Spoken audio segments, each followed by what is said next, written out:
Right, welcome back to Inclusive Design 24, brought to you in partnership with Barclays Access, the Paciello Group, Intopia, Microsoft Edge, and Open Access Technologies. Don't forget you can subscribe to Inclusive Design 24 on YouTube by visiting youtube.com/inclusivedesign24 and hitting that subscribe button. Also, don't forget to follow ID24Conf on Twitter, and if you have any questions for the presenters, tweet them using the ID24 hashtag, and we'll ask them at the end of the session. Also, I'd like to say hello to the ID24 Canberra, who are joining us here thanks to the Canberra Web Accessibility and Design Meetup. And I'd like to say hello to Canberra. Next up, we have Sergei Kriger, who is going to talk about accessible charts done right. So, Sergei, tell us about it. Good morning. Can you hear me well?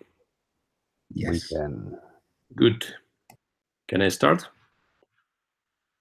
Go for it. Good. So, good morning, everybody. And I'm really glad to join this event today. And I hope it's going to be helpful for you. So my name is Sergei Kriger. I'm a front-end developer of the company called Sinerschrader. We are the big web agency in Germany, located in Hamburg, and with offices in Berlin, Frankfurt, Munich, where I'm from, and also in Prague. And we are building web applications like for the clients like Allianz, Audi, BMW, and many others.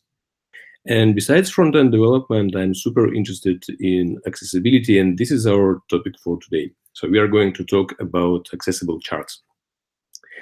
All right, let's start. Do you guys know how many people live in the world right now? Probably you do. Something about this number. And here is a statistics by population in every country, in top 10 countries. And here you can see the chart, and please look at this chart.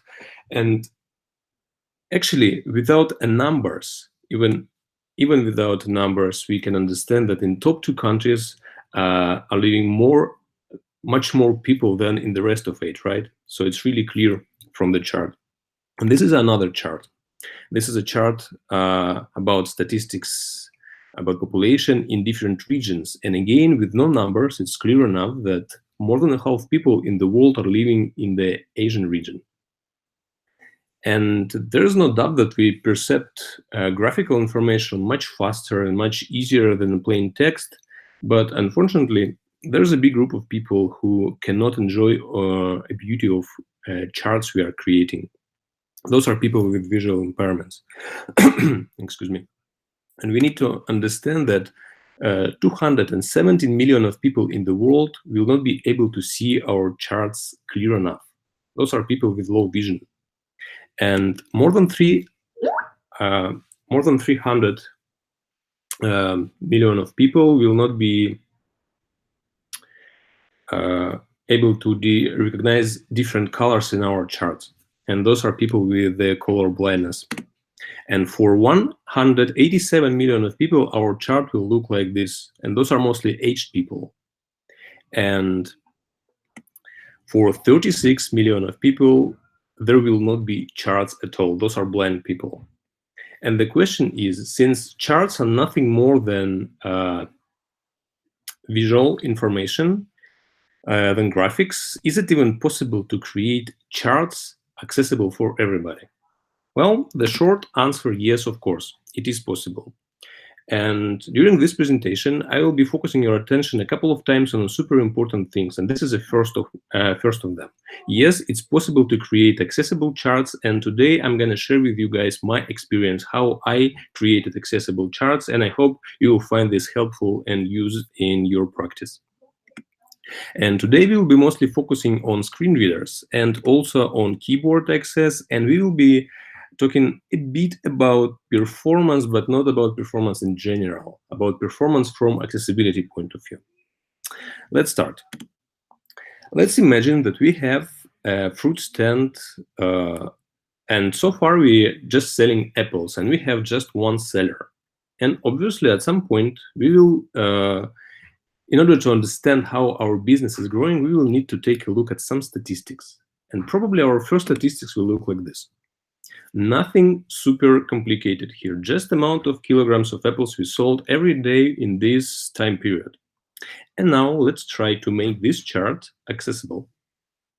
Well, the first thing what can we do towards accessibility is to consider a chart as an image. And obviously charts are images.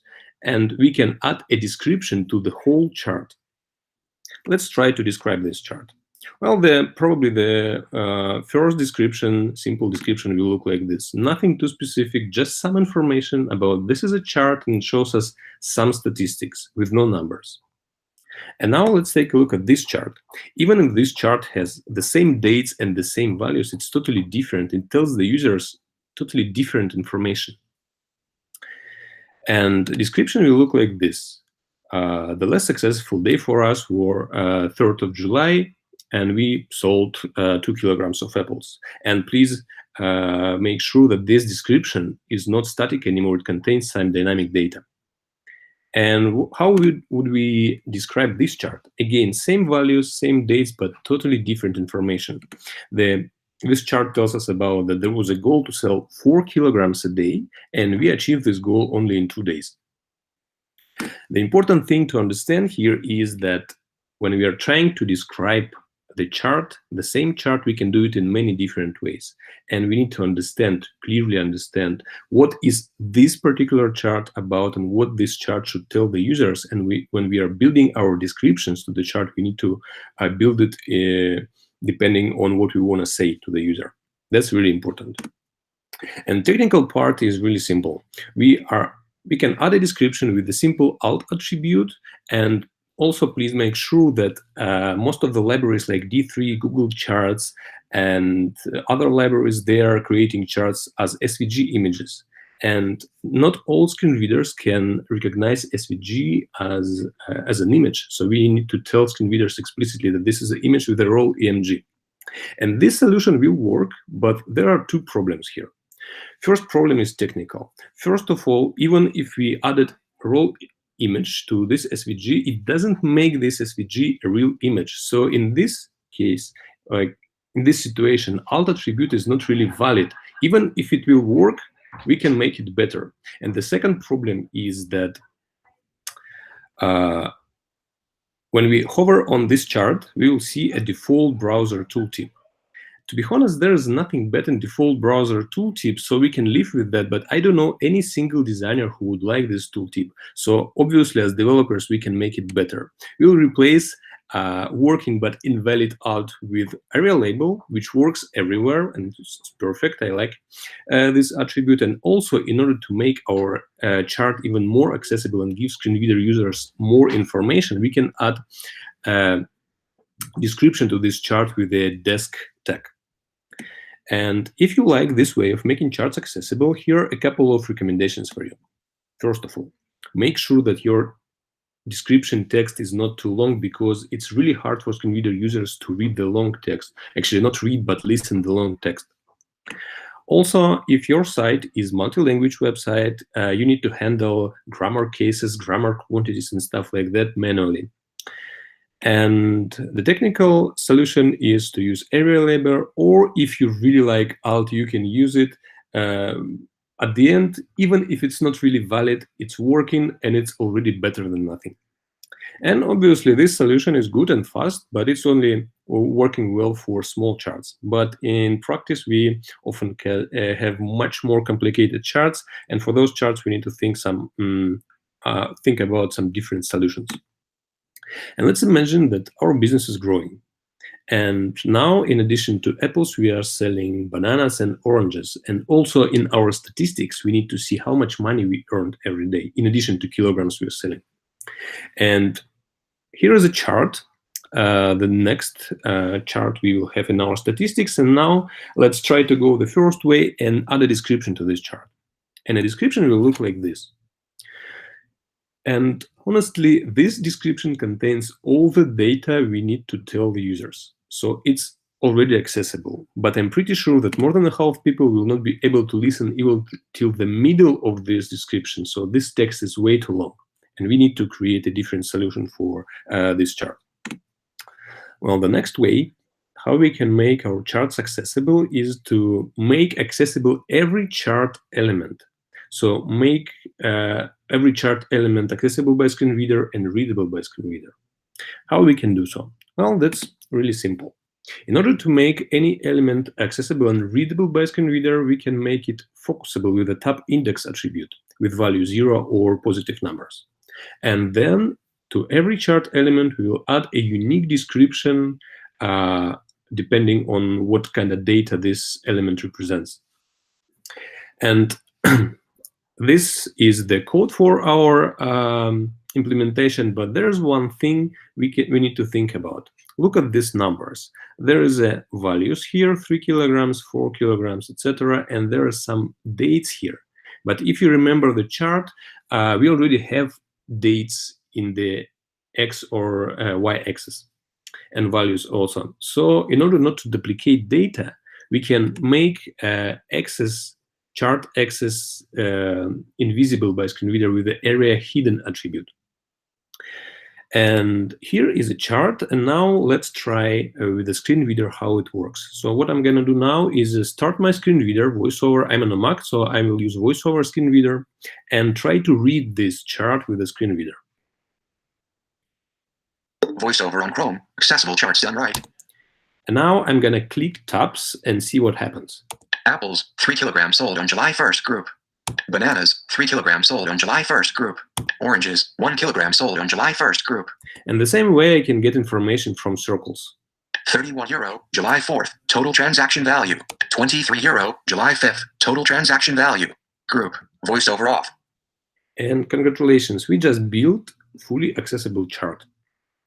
But we can make it even better. Let's imagine the situation that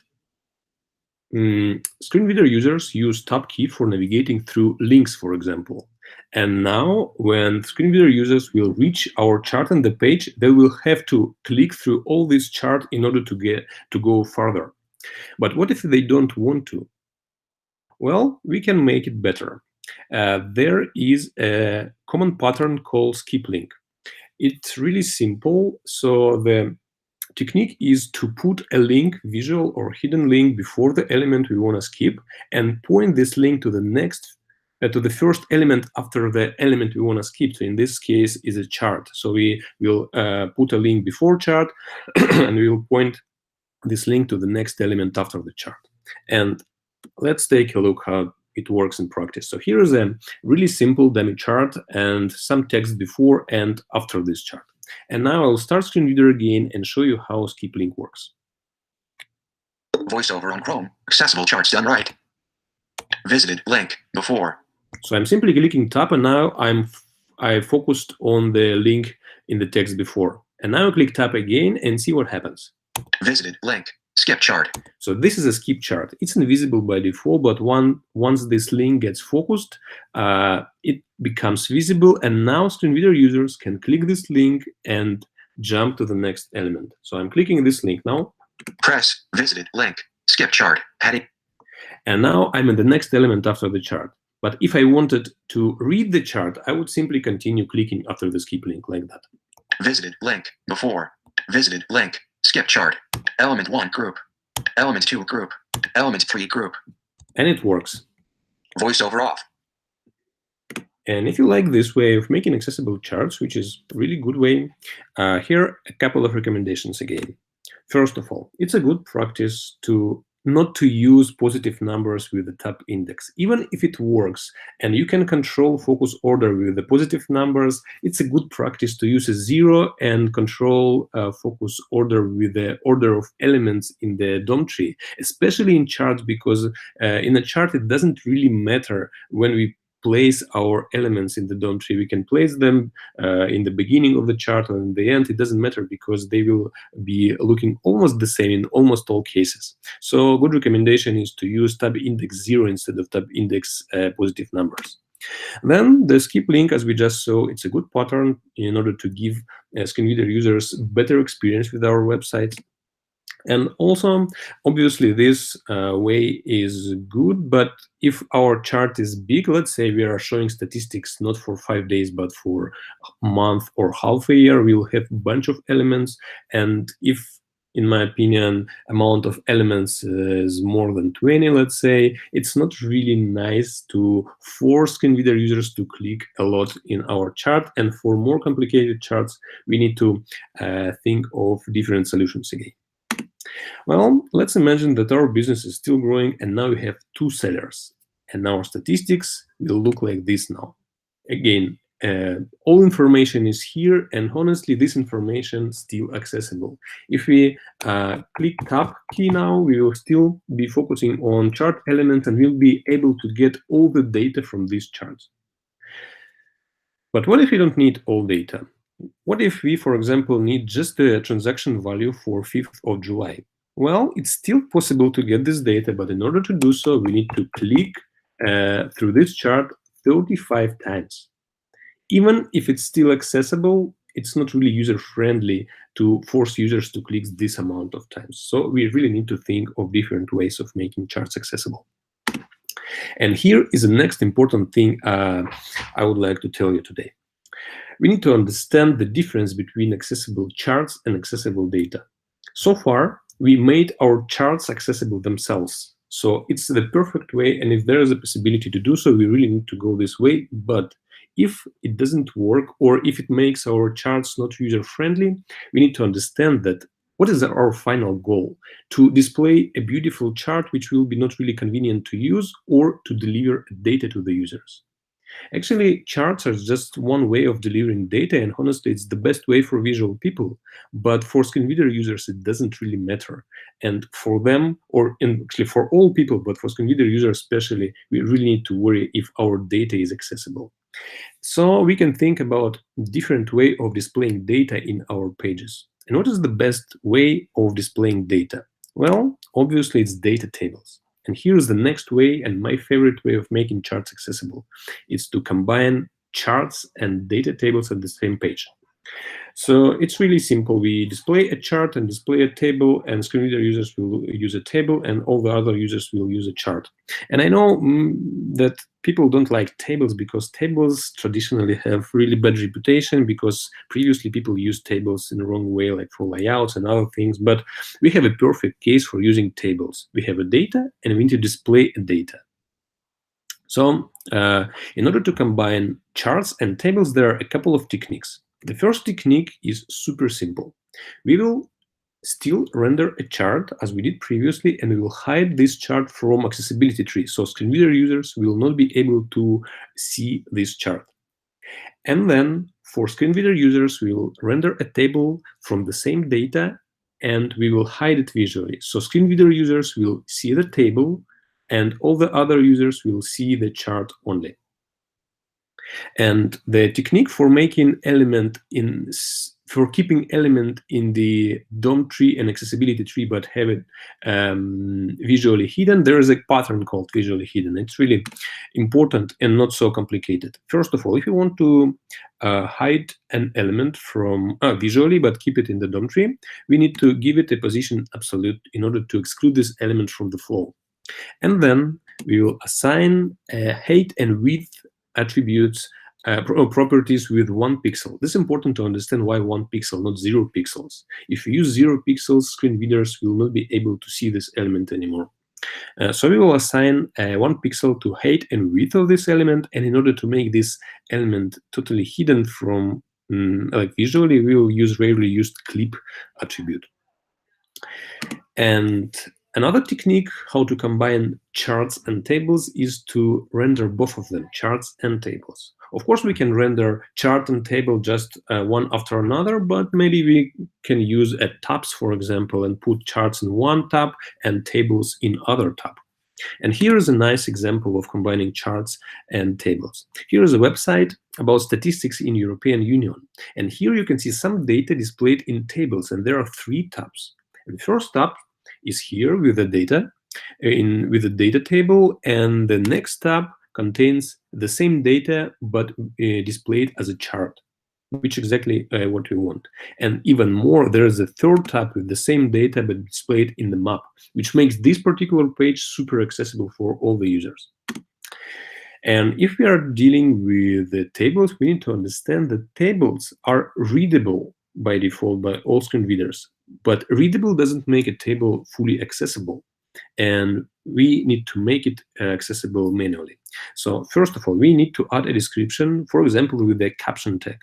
And also, in order to associate every data item with its row header and column header, we need to use a scope attribute with the col and row values. Another technique how to combine charts and tables is to display charts as we did previously, but not display HTML tables, but instead, I'm sorry.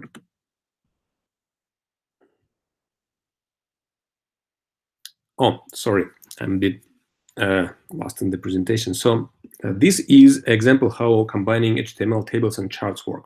So this is a same chart as we have previously, and it's excluded from accessibility tree. But in addition to this chart, we'll have a couple of tables.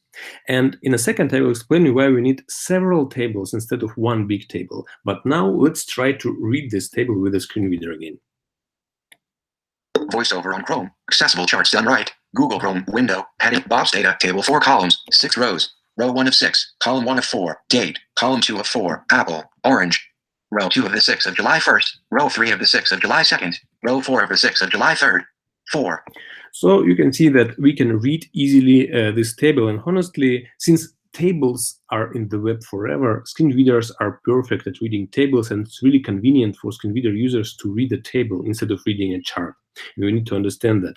And remember, we added scope attributes in our rows. And here is a reason why we did that. Let's say we're now focused on the number 4, somewhere in the table, and we forgot which date is associated with this value. We can easily get the row header by clicking special shortcut in the voiceover. July 3rd. And all the other screen readers has different shortcuts, but it's really convenient for screen reader users to time to check what is the row and what is the column about. Voiceover off. And we have the same data for another seller, and we have another table for transaction data. And the question is, why do we need several tables? Because technically we could put all the data to the same table, one complicated table. And the answer is simple. Unfortunately, screen readers, they're like browsers. They are different and they're working differently with different elements. And not all the screen readers are able to read properly joined elements in the tables, especially in table headers. So this is a problem, and in order to make our tables accessible for as many screen readers as possible, we need to split the data into several tables. And I found this technique in the webaim.org website, and the rule is, if there's a possibility to split data into simple chunks and display several simple tables, we really need to do so. And another technique how to combine a chart and table is not to render HTML tables, but instead to put all the data into table-like files, for example, Excel or CSV or PDF or other files you can think about. And this way, we will still display a chart, and for screen reader users, we will give them a possibility to decide either they want to download the data or not. And if you like this way of making charts accessible, you need to remember that if there is a possibility to split data into several parts, we need to do that in order to make tables more accessible for all the screen readers. So flatten tables is the golden rule here. Also, please avoid using col span and row span attributes, because not all screen readers are perfect yet. And if we really worry about our screen reader users, we will find a way how to avoid those elements, for sure. And if you like the way of providing files with the data, it's a nice practice to put a file size in the description. All right, now we know 3 ways of making accessible charts. First way is considering chart as an image and adding a description to the whole chart. Then second way is by making readable and accessible by screen readers all chart elements. And also now we can combine charts and data tables. What else can we do in order to make our charts even more accessible? Well, there's one thing I can think about. Let's look at accessibility from a bit different side. What if some of our users, or maybe many of our users, or maybe all our users cannot load the page physically due to poor connection, for example, or even if they browse a web page from old and slow smartphone, for example? Even if we have super accessible charts and super accessible navigation, for example, if the final user cannot load the page, it's still an accessibility issue. And here is a good example. Here's another website about statistics in the world, and here's a list of countries with the amount of people living in those countries. And look at these small and red charts. I really like this design solution. In addition to numbers, these charts show us some dynamics, how population was growing during the time. And just for an experiment, I tried to load this page on my not really fast smartphone with a 3G connection. And the time I waited until I could see and interact with these red charts was almost 17 seconds. 17 seconds is way too much for me. And to be honest, I'm not a developer of this website, and I don't know for sure if this big time was caused by charts only, but as a developer, I know that if at the same page and at the same time I need to render this amount of charts, almost 250 charts, I really need to worry about performance. Well, what we can do in this case? I had this situation in practice, and I found a way, and I used this way, and it worked for me. But honestly, I'm not a fan of this way. But anyway, it's nice to know about it. It's nice to have this tool in the toolkit. The way is simple. So far, we were rendering our charts in the browser, in the client's browser. And this is a perfect way of doing that. Browsers now are fast enough in order to make this rendering really fast. But what if we have some performance issues? What if we move this chart rendering from the browser to the server? Well, it looks like not a hack, but some really weird way, and it is a weird way. And I put an asterisk next to this way because I'm not a fan of this way. I just wanted to say that this way worked for me one time, and maybe it will work for you also. So we will not go deep in this way, but I will describe how this way works. This is really simple. We will render all our charts in the server, and nowadays many server environments have a possibility to render some virtual browsers or something like that, and so you will be able to render the chart in the server, and then you will deliver a simple HTML string to the browser.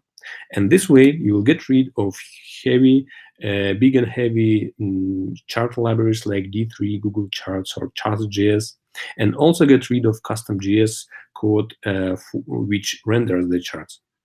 And if you really worry about performance, you can even get rid of CSS files which styles the charts, and you can make all the stylings in line in the SVG on the server. And I know it looks like a hack, and probably it is a hack, but if it finally works for you, if it makes your page faster, why not to use it?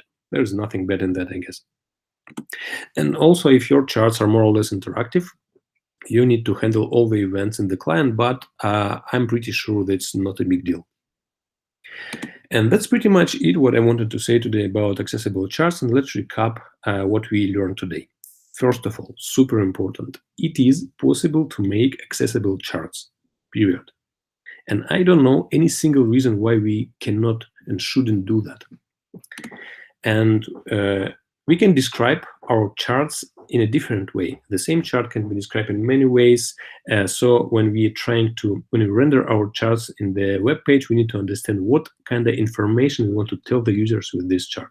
And when we're building a description to our charts, even static or dynamic, we need to understand what kind of information we tell the users. And also, it's important to understand the difference between accessible charts and accessible data. if there is no way to make accessible charts, we really need to worry about delivery data. This is our final goal. And in order to make charts accessible, I figured out for myself 4 ways. First way is simple, fast, but not the best, obviously. We consider chart as an image and we add a description to the whole chart. Descriptions can be static or dynamic. And then the next way, we can make every chart element readable and accessible by screen readers. And the next way is my favorite way, is by combining charts and data tables.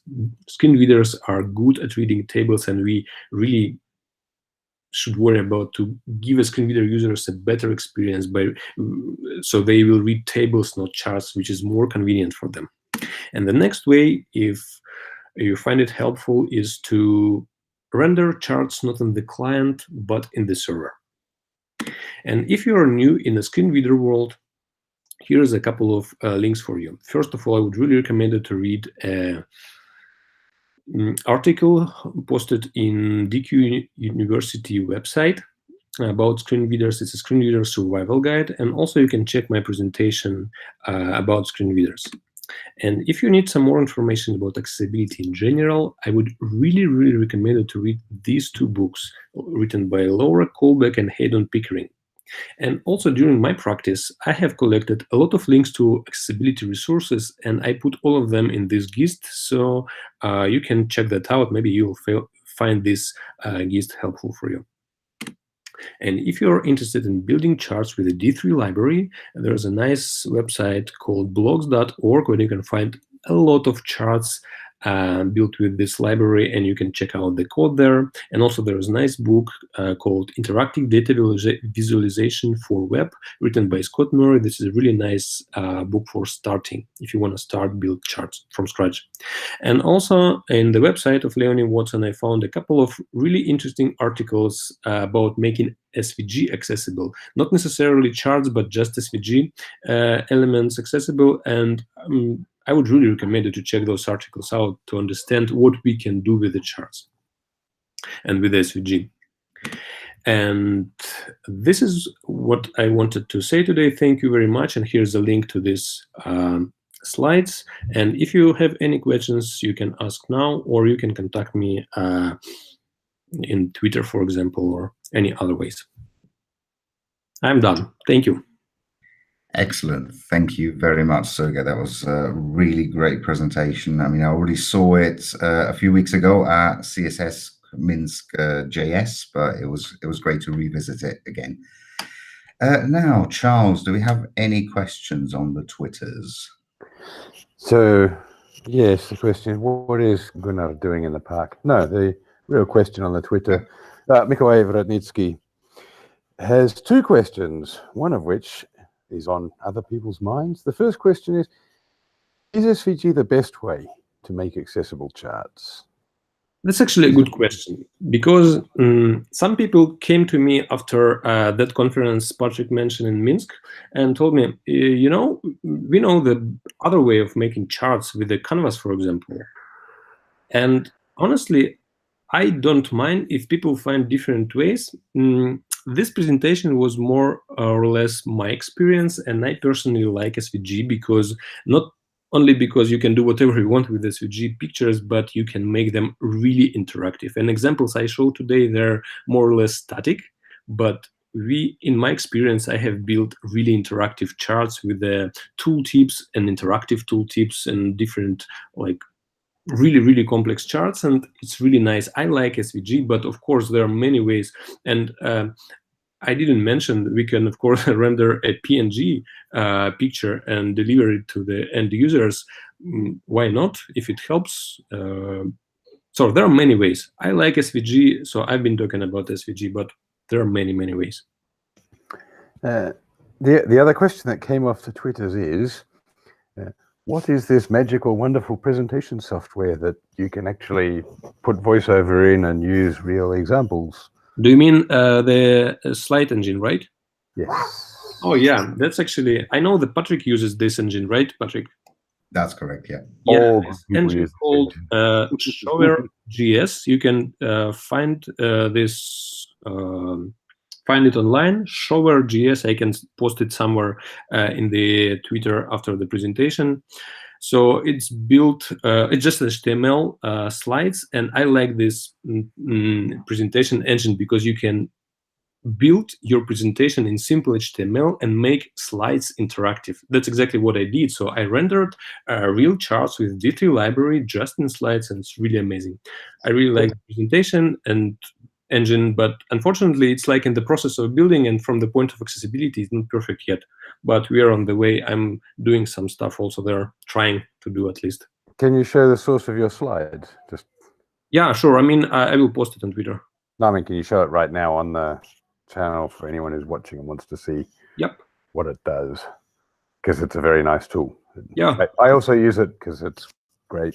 It's great. Yeah, I agree. For Pepplesby, who put the original together. And then I have a couple of questions. One is, do you generate the charts directly out of tools, or are you taking charts and then hand tweaking the content? Sorry, could you repeat the question? I just with your charts, your accessible charts, do you have a tool that will take data and make a chart that does that, or are you really literally hand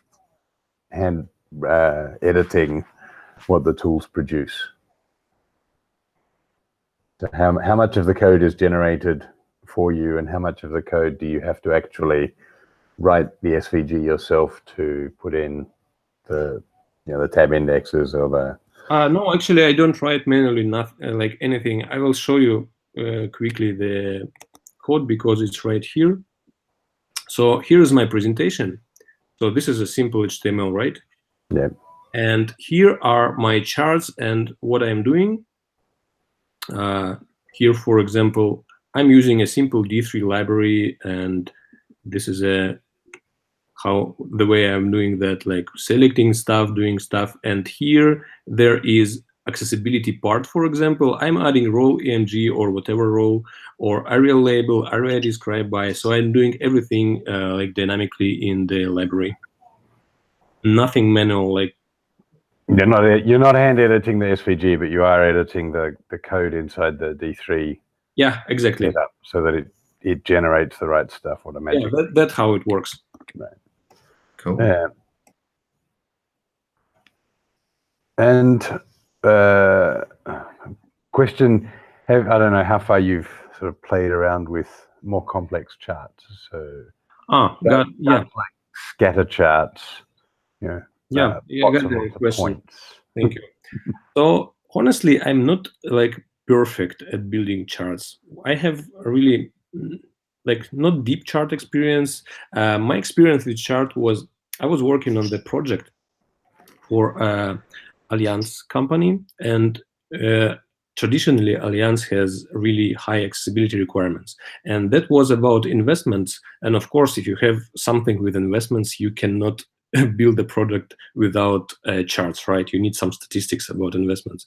And we built the charts, me and my colleagues, and charts was like really complex, meaning that we had many of them, and each of them showed really complex information. We had tooltips and interactive tooltips. So you open a tooltip in every data item, for example, and you can do something in this tooltip, like clicking, getting some extra data, doing some request, maybe whatever. So we built some, I would say, not super complex charts, but really custom charts. They're like not really more than more complex than people usually have. And then the question was how we should make them accessible, because at the end we had accessibility check, and I started, and I and my colleague Daniel Eising, we started thinking of how we can make charts accessible, and we found two ways of four I presented today. And honestly, I don't know, I'm really sorry that I didn't come up with these ideas at that time, because I could make those charts better. But anyway, it was a start point for this presentation. So I'm not super professional at charts. I'm able to make complex charts And for me, it takes a lot of nerves, power and time, but I know something. Yeah. Cool. Cool. Um, It's stereo there. Cool. No, Well, excellent. If there's no more questions, I'd like to thank Sergei once again, for the great presentation and for the Q&A at the end here. So for the audience at home, if you like this session, make sure you smash that like button. And don't forget that you can subscribe to youtube.com/inclusivedesign24 to get notified of all future events and videos. A quick reminder that Inclusive Design 24 is brought to you in partnership with Barclays Access, the Paciello Group, Intopia, Microsoft Edge, and Open Access Technologies, and with thanks to our sponsors, DQ Systems. Inclusive Design 24 will be back on the hour with Damien Senger, and they'll be talking to us about readability and web. Let's build great inclusive projects. And we hope to see you on the hour. Bye-bye.